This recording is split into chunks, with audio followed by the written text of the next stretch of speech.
Hello, friends and people and new friends and future friends. I see you all pouring in. So we're going to get going. We got a Power BI, Power Hour. Building an amazing report from start to finish. I'm your host. My name is Adam. I'm a tessellation and data coach. We will take questions at the end if we have time. We've got a lot of content to cover, so I'm talking really fast. And also mentioning really fast that we hope to get your questions. If we don't, please don't take offense, but use the Q&A module and we'll do our best to get to yours. Use the chat, have fun, be respectful. But again, questions, use the Q&A module.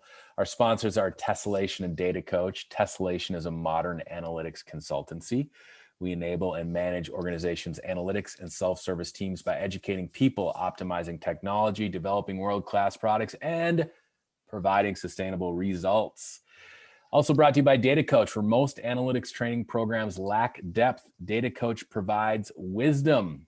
Our modern curriculum is unparalleled, comprising video lessons, hands-on exercises, and a capstone project designed around your company's data. Data Coach also offers a truly premium service, one-on-one coaching. All right, and the main event, Spencer Baucke with the Power BI Power Hour. With more than 5 years of industry experience working as a data analyst, analytics engineer, and visualization specialist, Spencer brings a wealth of business intelligent wisdom to the analytics community. A master at crafting insightful visualizations, Spencer teaches organizations how to leverage their data through the industry's best data visualization tools, Tableau, and Power BI, of course, why we're here today. Throughout his career, Spencer has contributed significantly to the Tableau community.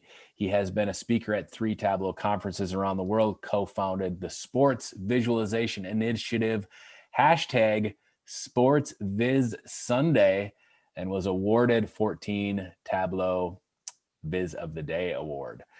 Spencer has championed data visualization with Tableau and Power BI within one of the world's largest consumer packaged good companies, a multinational conglomerate, a financial service company, and a city government. As a consultant for Tessellation, Spencer leads server deployment, data governance, data dashboard design, and product development projects, and plays a mean guitar. Spencer, take it away, man. Well, Adam, after that introduction, man, I think I need to record you and just have that be my alarm every morning, because that would definitely hype me up. So Done. No, thanks, thanks for that.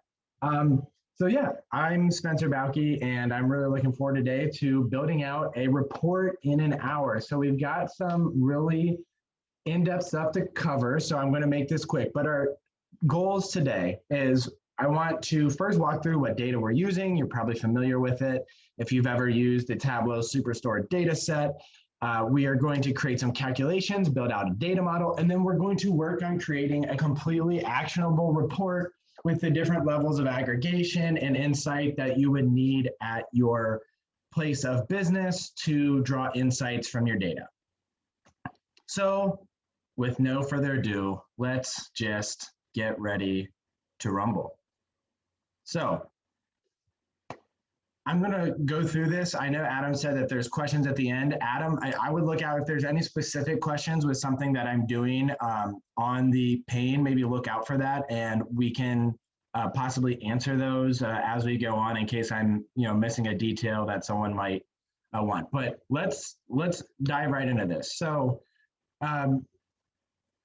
in our model view, I have imported the Superstore data set. So for those not familiar with the Superstore data set, it's actually a Tableau data set. I know we're in Power BI, but Tableau offers a default data set with their software, and it's called Superstore. A lot of people use it across all platforms. It's just a nice sample data set to allow people to build their skills and dive into the software. So I'm using that as an example for this. So essentially it's a bunch of fictional items that have been ordered from a Superstore, and there's an order date, and there's all these different fields surrounding each product. So, staplers, anything that is ordered from the store is here in our orders fact table right here. And then we have people that are associated with regions. We'll hop into that in a second. And then there is a returns table that tells us if any of the items that were ordered get returned. So I want to hop right into how I would do this from the get-go. Is I always, when bringing in data, I always bring it in Power Query. So when I click on that transform button, I open my Power Query editor. This is how I bring in data every time. The reason being, if you just load the data initially, you're loading data that you're not 100% sure is in the model that you want it. And so I always like to have the ability to clean it and model it, or clean it, cleanse it, transform it before I load it in a model and then use it in the report view. So let's go into just some basics on what I'm going to do when it comes to cleaning. So anytime that I bring in data, I'm going to go through, and first off, I'm just going to observe my data, make sure that it came in properly, make sure that it's reading the data source in an appropriate manner. So in this case, because it's a curated data set, most of the time, this is going to be correct, but sometimes you might have things showing as numbers when they're really string or vice versa. And so in this case, I want to make sure that my dates here are the appropriate aggregation. If I want date time, make sure it's date time. If not, just set it as a date. So I really don't have any cleaning to do here. Everything looks good to go. So let's go to our people. And you can actually see here that my columns are not being read properly. My person and region are being viewed as a field name. So I'm going to go up here. I'm going to use my first row as headers, and that's going to clean that and bring that first row up and create my person and my region columns. And now we can see everything's reading properly. In terms of my returns table, actually everything that is the same issue. So I'm going to use my first row as headers in this table as well. One thing that you can see in this returns table is I'm looking at my order ID and I immediately notice there are a lot of duplicate values here for order ID. This is going to create an issue when I try and model this for this being one of my tables that's going to connect to my orders fact table. I'm going to get a lot of duplicates, and this is going to introduce some vagueness into our data model. So what I'm going to do is I'm going to actually just come here, right click, and I'm just going to say remove duplicates. And what that's going to do is that's just going to bring in the unique values of my order ID, so that now I just have one value per order. And I know that all of these, and I cheated because I know this data set, but all of these are labeled yes. So every single one of these order IDs that is in this table was in fact returned. You could run into some situations where you have a yes and no value for the same order ID, and then that could create some complexities. But for this example, every single value in here was returned. And so anything unique here in this order ID is going to return a unique data set, or unique order ID, excuse me. Okay, so now that I've cleaned our data sets, I am going to load them into, I'm actually going to load them into our data model. But before I do that, I wanted to show just some real quick aggregations that are possible with Power BI. So I know that this is our fact table that's at the order level, but if I needed to create another table that was actually at maybe like a higher granularity, and you only cared about reporting at, let's just say, like the year and region level, what we could do is we could actually create some group bys and create a custom view within our table that will allow us to view data at that granularity. So what I'm going to do is I'm actually just going to create a year column real quick. And again, this is using the Power Query editor, and so that this is going to be brought into our data model and not done on the front end via a calculated column. So I'm just going to type in my date year function, and I'm going to go down and grab my order date from here. So I'm just going to extract the year of my order date. So I should probably say year order date. Okay, so now I have my year and order date. So now what I'm going to do is I'm going to click on that, and I'm going to go find my region. I can hold control, so I can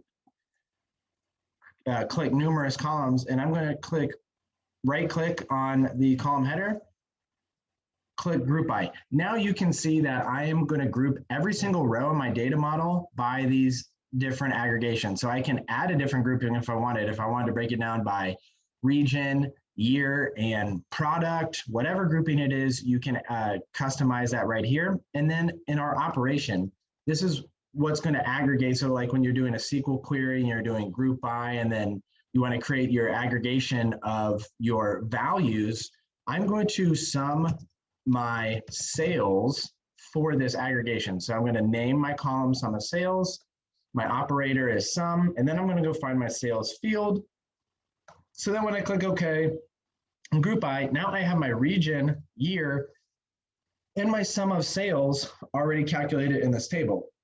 Now I'm going to take this out, but the reason I tell you this is because if you already want to calculate aggregates within your data set, you can very easily do that and then just merge this back or even include this in the initial query of having those aggregates at that level already available to your developers. So that's just something that you might find useful. If you want to find percentage of your region sales by store, having that aggregate already baked in there can be really helpful. So I'm going to undo that because I actually I don't necessarily need that grouping. It's just a nice feature. And now I'm going to close and apply. We're going to load our data model into our desktop.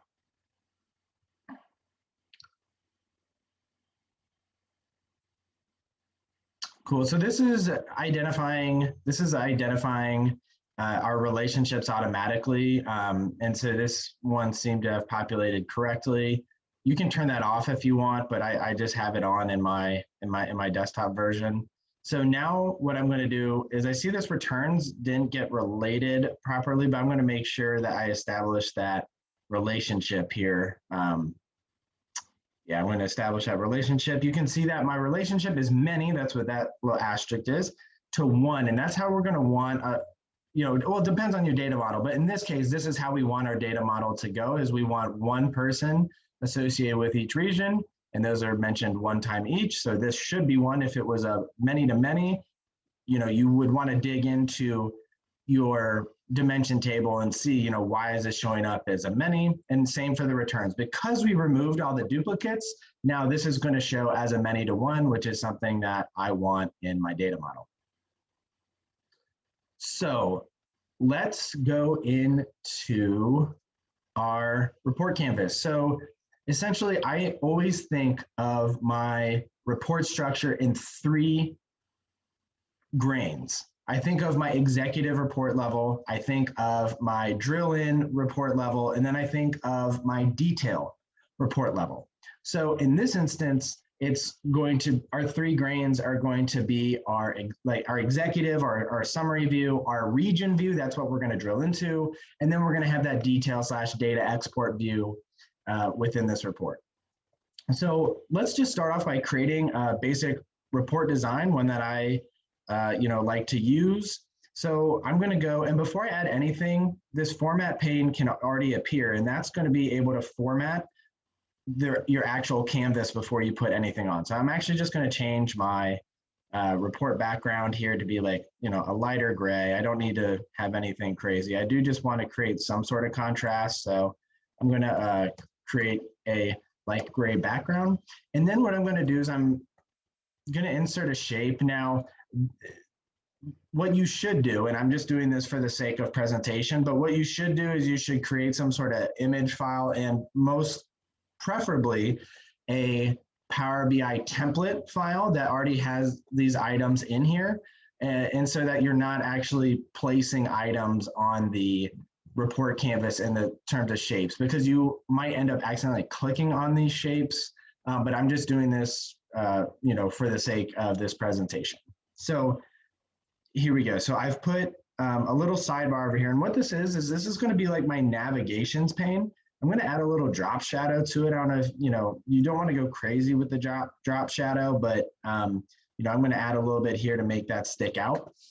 And then what I'm going to do is, since I know that I have 3 grains in mind, I'm actually going to go ahead and insert some icons into here because I know, again, that these are my 3 grains that I'm going to be navigating to continually. So let me just add these in here. And actually, those might need to be a little bit bigger. But that's a nice thing. You always want to just control for the size and make sure that all of your images, if they're supposed to be the same, that they're aligned using the format image pane over to the right-hand side. So the last one was 80 and 80. Can do that real quick. And we're going to space them out. And I'm going to add my last image. And I'll show you what I'm doing here in a second. So if let's add in our region.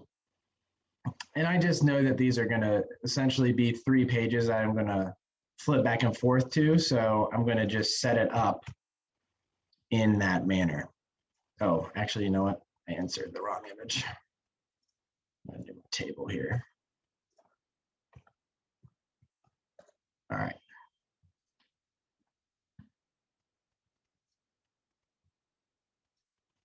All right.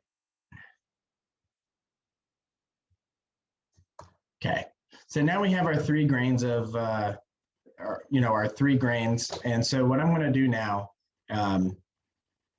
is I'm going to, well, first, actually, I want to adjust some of the,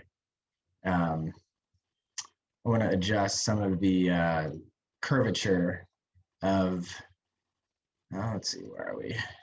Oh yeah, shape rounded. Let's see. Okay, so it's already, so let's actually turn the rectangle on and then we can adjust the rounded edges. Okay.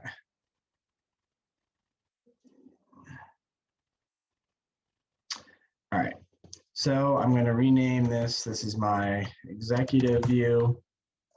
And then I'm going to duplicate my page, and this is going to be my region view. And then this is going to be my details view. So I've kind of started this off on the same sort of canvas, and then what I want to do next is I always and this is a funny thing while teaching classes or teaching for our data coach platform. One of the biggest things that I found people forget is titles, and they're very important. Anytime that you enter a report, you need to make sure that people understand approximately what it is that they can anticipate looking at. So always having that title there to intro people to your data or intro people to the concept is important for not only your developers to kind of have a train of thought on what they're developing, but for the people viewing it to know what data that they're looking at. So how I name these is I'll always put my high level name of the report first, so my Superstore report, and then I'll put what page of the report that we're looking at. So in this case, I'm going to say, this is my Superstore report, and this is the executive view. So now what I'm going to do, I'm going to click on that, and I'm going to bring this to my other sheets here.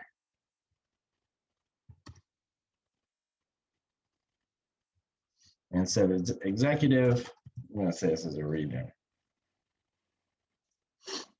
And obviously, and that's another nice thing about Power BI is that Control-C, Control-V, Microsoft control that you can just copy and paste your report page items. That is, a super nice feature.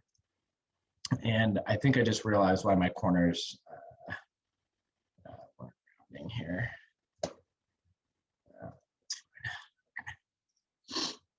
All right.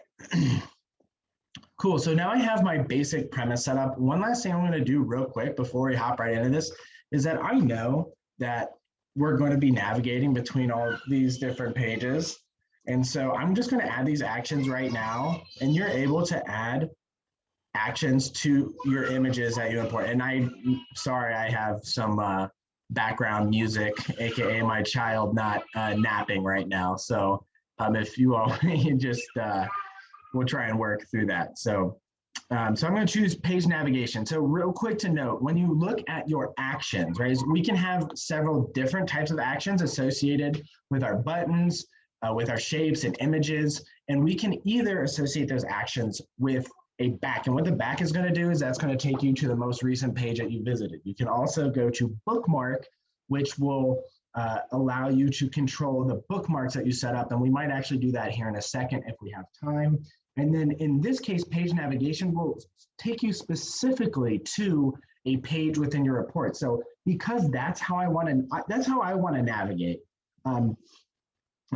in this, within this report. So I already know where all these buttons on the left-hand side should take me. So I'm going to go ahead and already set those up. So I'm going to come here. And because I'm already on my home, which is my executive, I'm not really going to have an action because I'm already going to be there. You could, have that like reset a bookmark or something like that. But for right now, we're just going to leave it as is.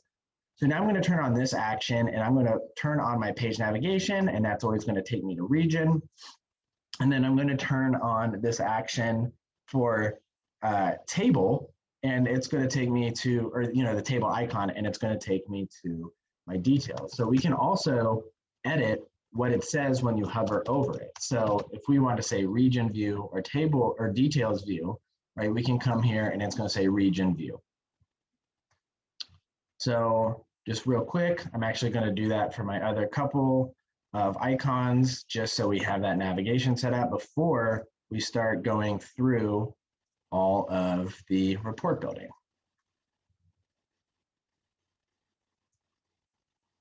It's going to be to our details, and then at our details, we come here and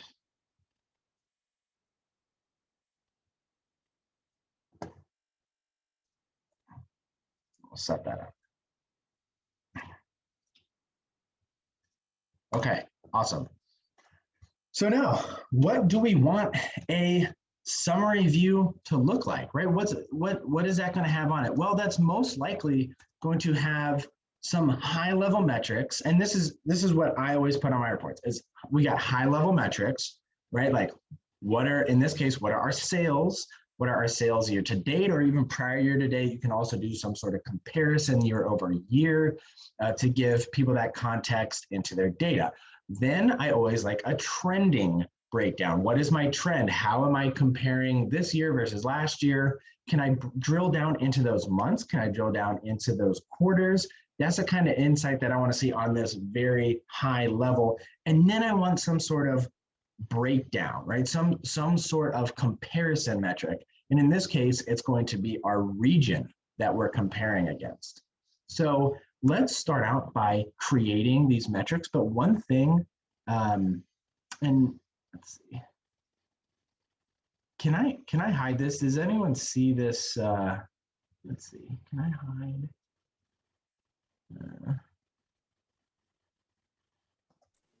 I don't know. What are you looking for there, Spencer? I'm trying to hide this. Oh, there's nothing in the way. Sorry. There's just like on my screen, there's like this little, panel at the top, and I'm having trouble finding my buttons, but it's fine. All right. Yeah, we'll work through it.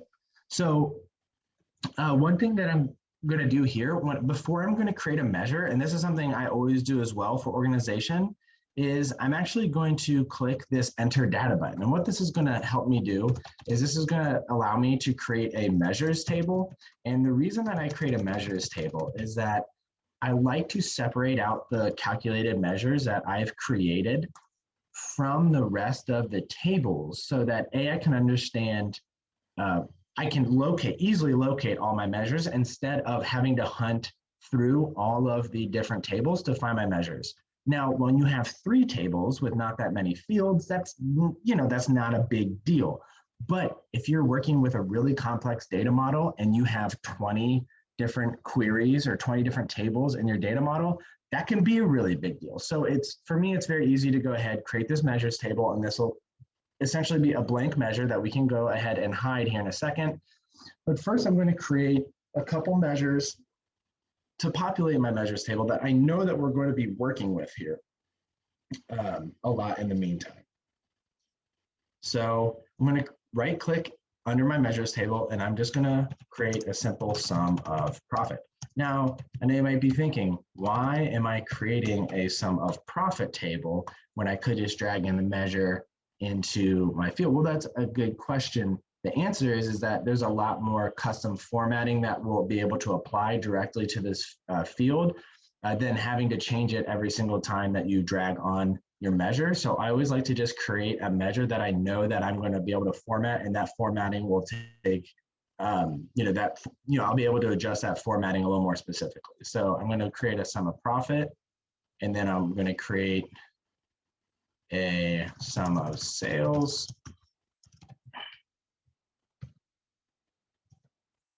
And you can see that these are all populating here in my measures table. So now what I'm going to do is I'm actually going to create a year-to-date and a previous year-to-date metric. And I'm going to use some time intelligence functions. And if you haven't looked up time intelligence functions within Power BI, they're very powerful, they're out of the box, and they're a great way to enable people to do some time-based analysis without having to do a ton of extra syntax within Power BI. So the one that I'm going to use is our totals year to date, and essentially this is what it says. It's taking my total of an expression for the year to date using dates that we'll define here in a second. But so my expression is going to be sum of sales. I want to find my sales year to date. I'm going to say sum of sales. And then what I need to do is I need to define my date. So I'm actually going to use my order date as the date that I'm referencing in this function. And then I am going to always have, so if you're not familiar with this context, I'm actually going to make this context be all of my orders table. So even when I apply filters to this, it should not change. It will always show my all of my orders. It will ignore those filters and maintain constant. So that is going to be my sales year to date.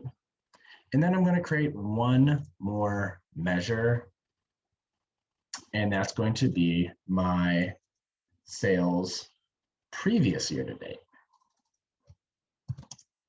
And again, I'm creating these measures because I know this is what I want to show. I know that, these are things that are going to pop up over and over again within our report. So I'm just doing them up front, and the rest of this will flow a lot easier.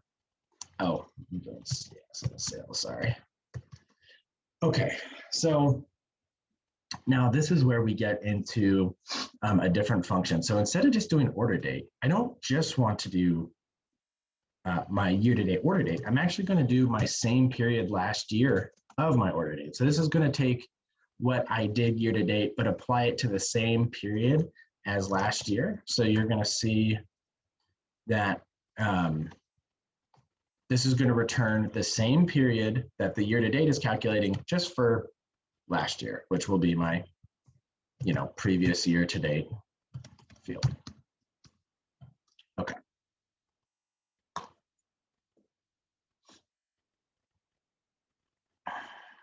So now I'm going to go in here, I'm going to hide this measure. I don't really need it. So I hid that. Now you can see this is my measures table. It's pretty handy tool. So now let's get started in building out this report, right? I mean, that's what we're here to do. So we have our data model. We have a lot of our measures set up already. And so we're going to get into building out our executive view. So what I'm going to do is I'm going to build a multi-row card because I want to show some of these metrics right up top. Our eyes read from top left to bottom right. That's just, I call it an F view, right? So you read from the top left almost all the way across, down a little bit, and kind of towards the middle, and then bottom left. And then you really have that bottom right corner of your report that isn't as red. Generally, I think some other people call it like a Z view as well, but it's kind of the same concept that no matter how you put it, your top left is always what people see first and give the most attention to. And the bottom right is the least viewed, or what people give their least attention to. So when we're designing reports, obviously we want the most important things that we want to communicate in the top left of our report, and the things that we would mind, or that we wouldn't mind people viewing the least at the bottom right. So we have our multi-row card here dragged out onto our report canvas. And so now we're going to start dragging out some of our metrics that we want to see. So really, I might just be interested in this year-to-date and previous year-to-date fields. And you can actually see here, okay, this is year-to-date, this is previous year-to-date. One way that I can validate this, and that I do often just to make sure that my calculations are right, is I'll just turn this into a table. And what I'll do is because I know that I grabbed that year, or I created that year of order date, I could also grab it from the hierarchy, but I'm just going to drag that year order date out onto my report canvas.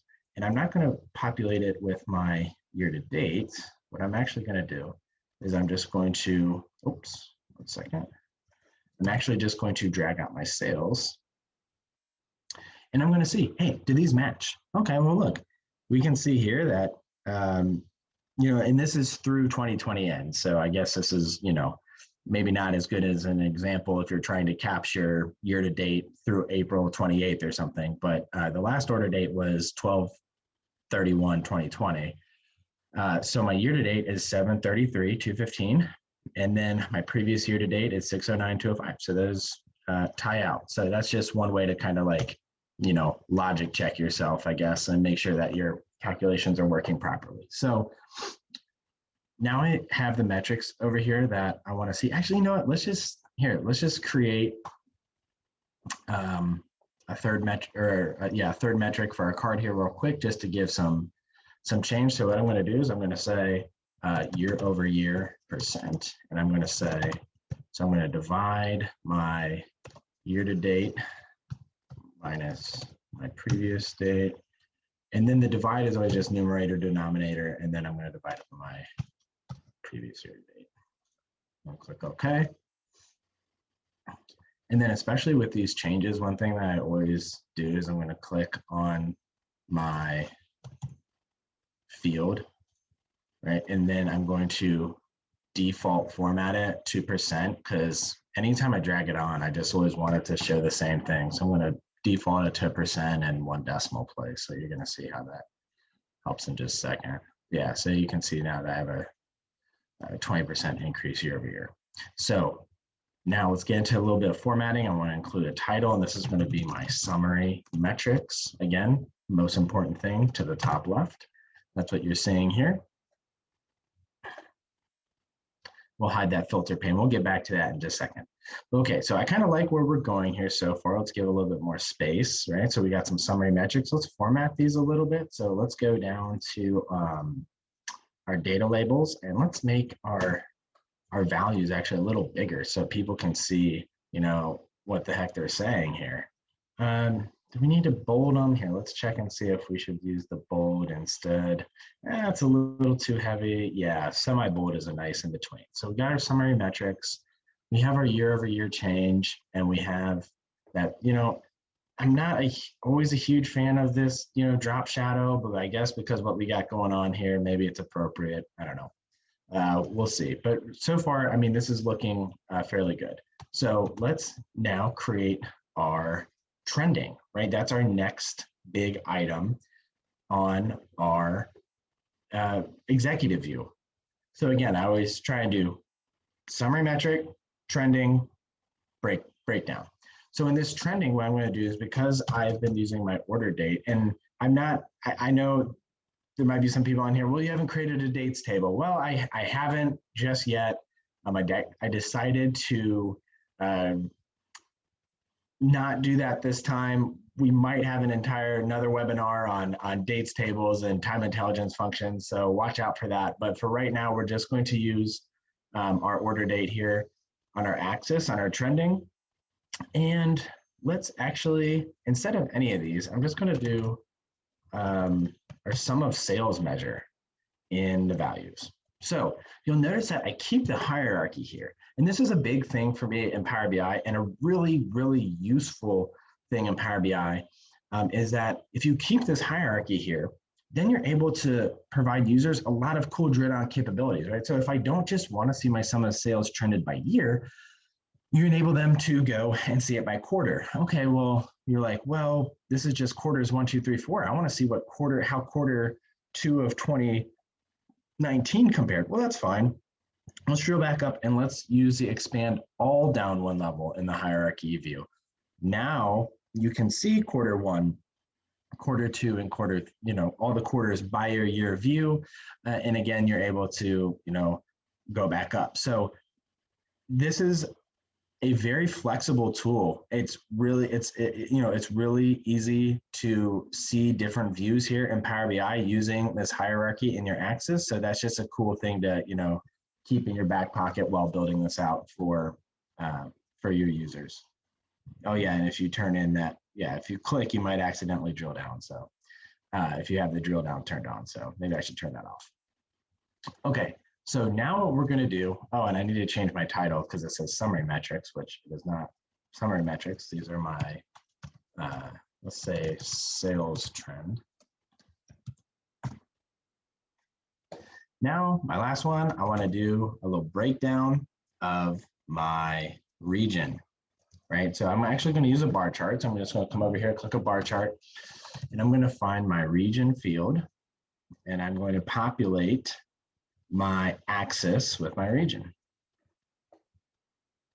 So now you can see they're differentiated. One thing I'm going to do is, I want to be able to differentiate which is east, west, central, south throughout the remainder of the dashboard. So I'm actually going to associate a color with each of them here in this report. So if we relabel our title to be region sales, voila. Now we have our high level metric, we have our trending, and now we have a region breakdown. So these are really the three different things that I always like to show on an overview, because you can do a lot of different things with this. You can actually, have them, be click filters. And so if you're unfamiliar with, well, that might not work with some of the, we'd have to rework some of these calculations, but you can edit the interactions between different metrics by clicking on the, by clicking on each of the cards and then editing your interactions, and you can see these pop up here. And if you wanted to filter it, then you can click no, and if you do, so I'm actually going to click no on our metrics because I always want to be able to see here, what was my total for everything year to date and prior year to date, so I'm not going to have it edit that. So I can unclick that now, and I can say, okay, this is just going to filter my sales trend here. So that's a way that you can specify your click filtering or your interactions as Power BI refers to it. So I'm going to build out a couple quick views here. I'm not going to walk through them as in depth, but here, what I'm going to do first is I'm just going to create a filled map. I'm going to fill out the rest of this executive overview. If you're really going to go and have a map, maybe the executive overview will be the best place to have something like that, because it is very high level and can give your detail, that is associated with that more exact level presentation. So what I'm going to do is I'm going to drag my state to my location, and I'm going to color each of the states by sales. Now, this is, this might be tricky. You would think that, okay, I can drag this to legend, and then that's where I would want, my sum of sales if I want to color them by sales. That's actually not where we're going to go. We're actually going to go into our format pane, and we're going to go into our data colors. And once we're in our data colors, you can see that they're all color blue, which is what this is referring to. And there's this function button, and we're going to click the function button, and maybe that accidentally went to a different, oh, there it is. Okay, so I'm going to actually color this based on a field. And what's that field? Well, I'm going to color it by, well, let's say sum of sales. And so now we can adjust my colors, and let's just go like, I don't know, minimum is a dark gray, and the most, yeah, I mean, this might be a terrible color palette, but it'll get the example across. So now that's gonna, oh yeah, that's terrible. Hold on, I gotta fix that. There's no way I can let that go. Okay, I mean, that's, anyway, but you get the point. So that's how you adjust your colors in terms of what each level of granularity on your map is. And so in this case, it's your state. And so lastly, I'm just going to throw another quick visual on here. And now we're talking bottom right, which is things which, I'm not saying that they don't matter, but they certainly are going to be viewed less than things in your top right. So that, again, we need to make sure that our titles are right. So I forgot to label this, but I'm going to do sales by state. And then if I come here, I'm actually going to turn this into a ribbon chart, and I'm going to show how the sales of the region, so I actually don't want region anymore. I want my year of my order date, but I want it broken out by my region. So I'm going to drag region to legend.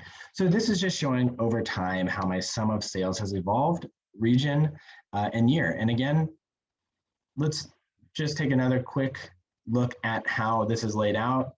We've built this in, we've built this in 20 minutes now, but essentially the most important things are here in your top left. You have your trending and you have your region sales. When we look at that F view, right, if we overlaid this with the shape of an F, this stuff here on the left-hand side is going to be viewed the most. So that's why we put it here.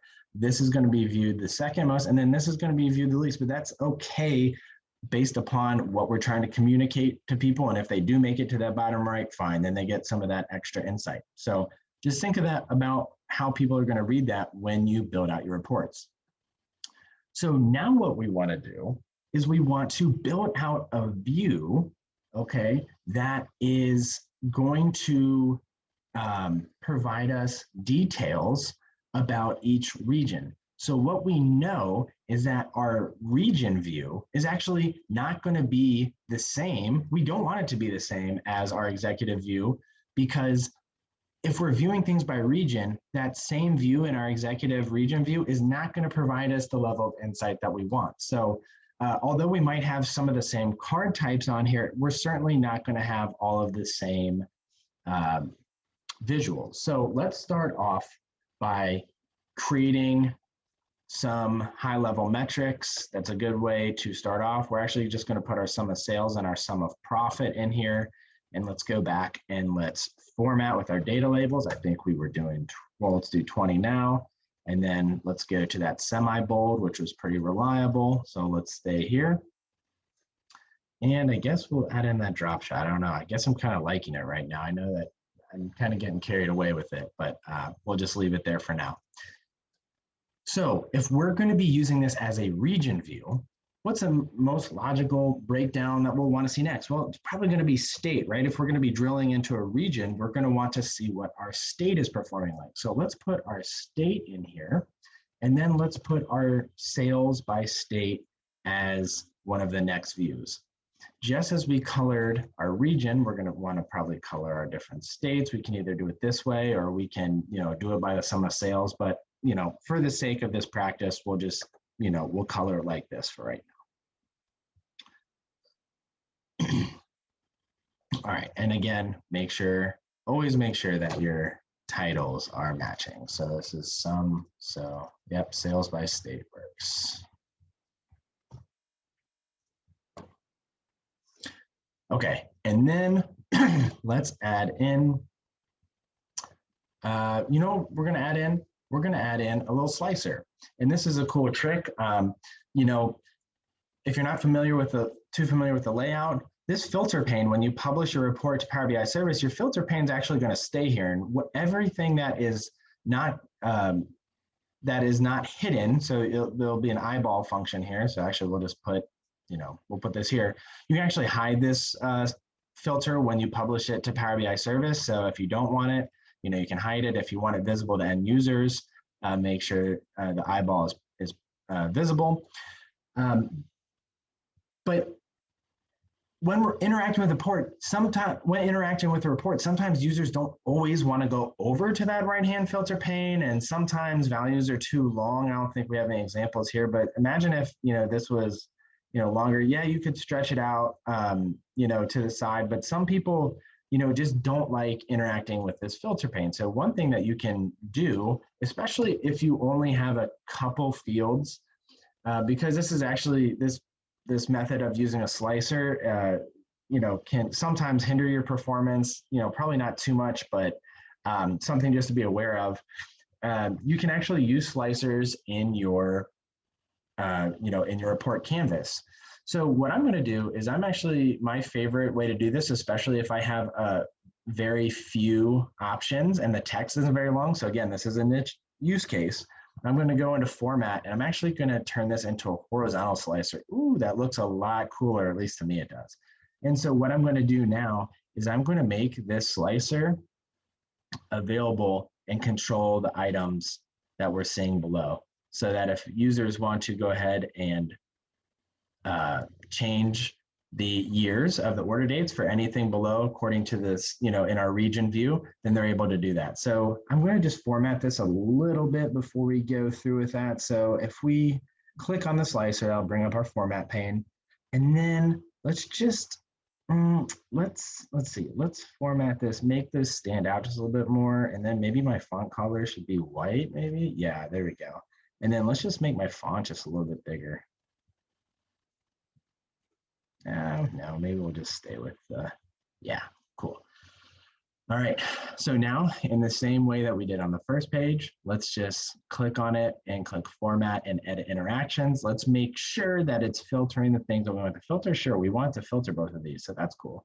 So let's click on 2017. Sweet, now we're filtering for 2017, 2019, cool. If we want to filter for 2018, 2019, you can hold Control and select multiple values in here, which is cool. So, or you can just click off and it doesn't apply anymore. So that works as well. Let's see. Cool.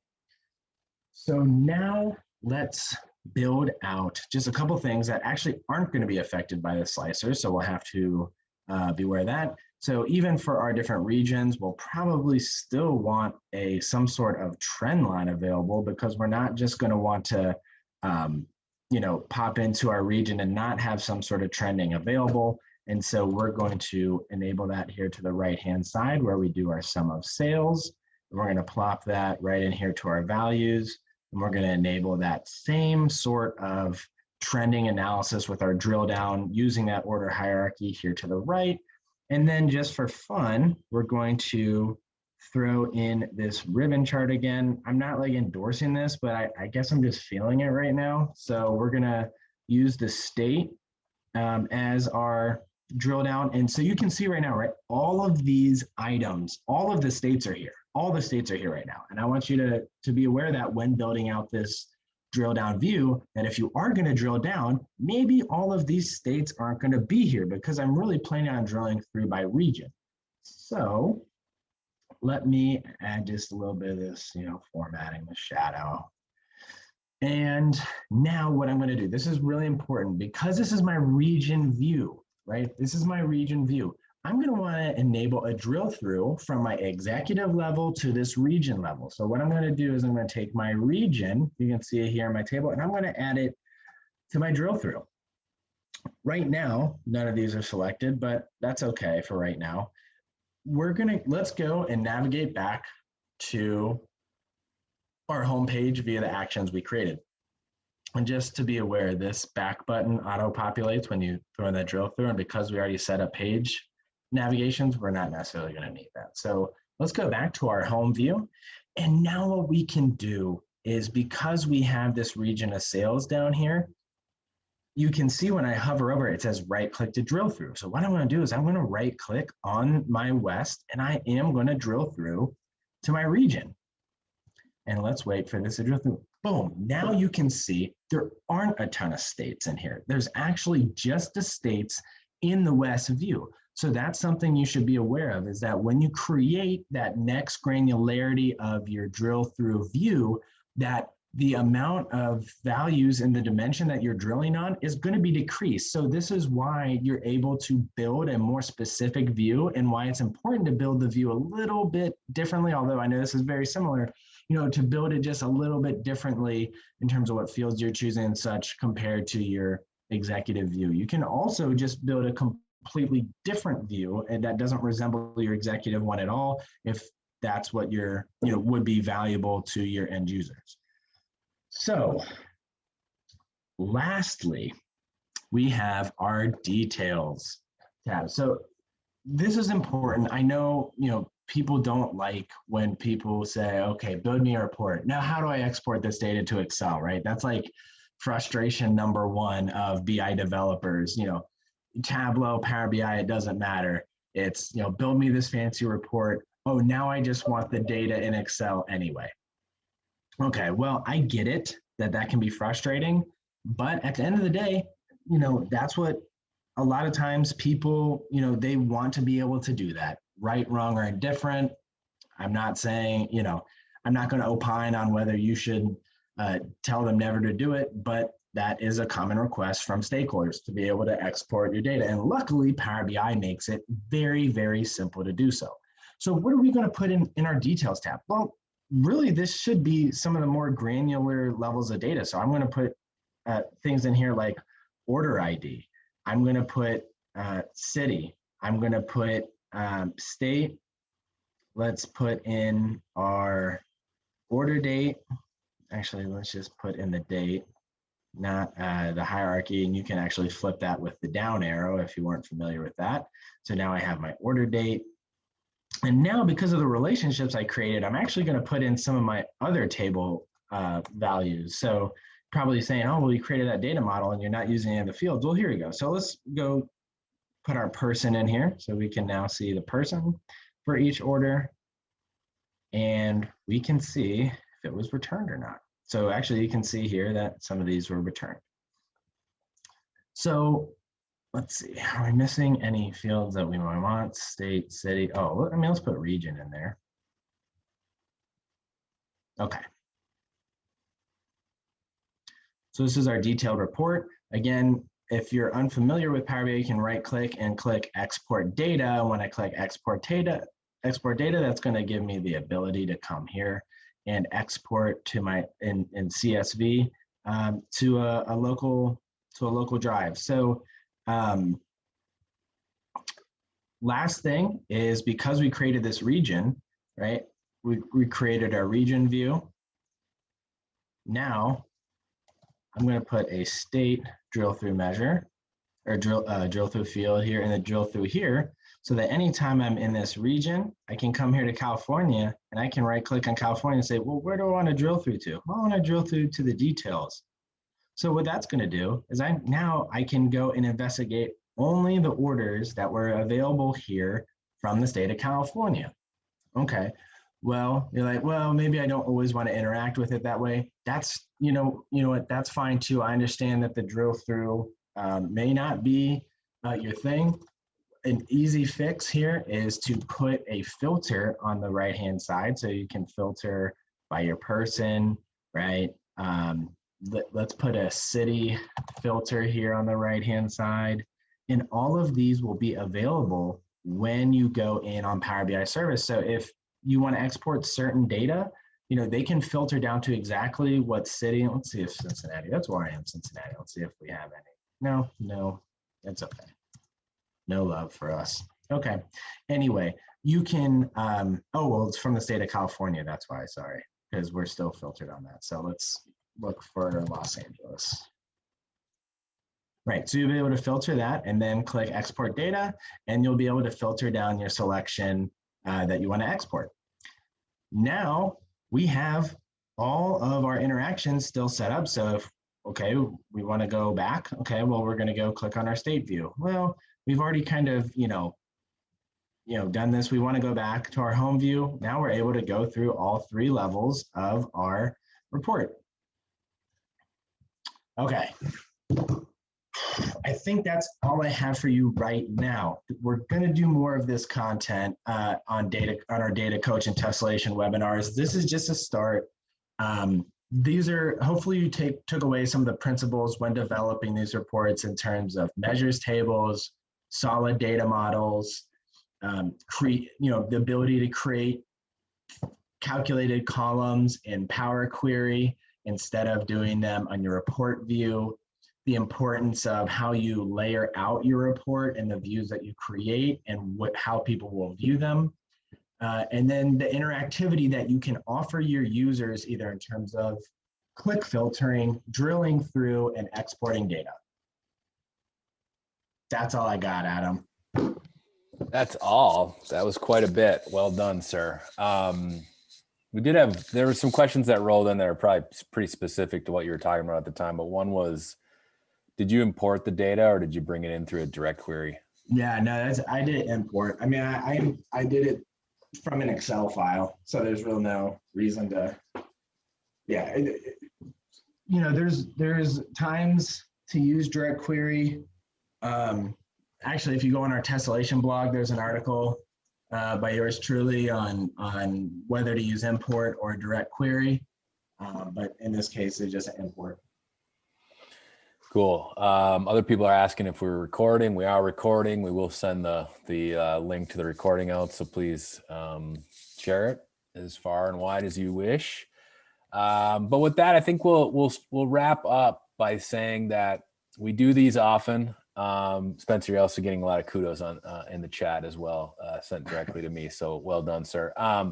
We do these live streams, webinars, roughly about once a week. Sometimes there's a couple a week. Best place to find them is on datacoach.com or tessellationtech.io. Tessellationtech.io is where the blog is that Spencer just mentioned. There's a ton of content in there, so, and new stuff being added weekly. So keep an eye on that. With that, thank you all. Great attendance, good chat. We got some good questions. Sorry we didn't get to all of them, but Spencer, well done, sir. And we'll see you on the next time. Yeah, thanks everyone for attending. All right, see everybody. Take care.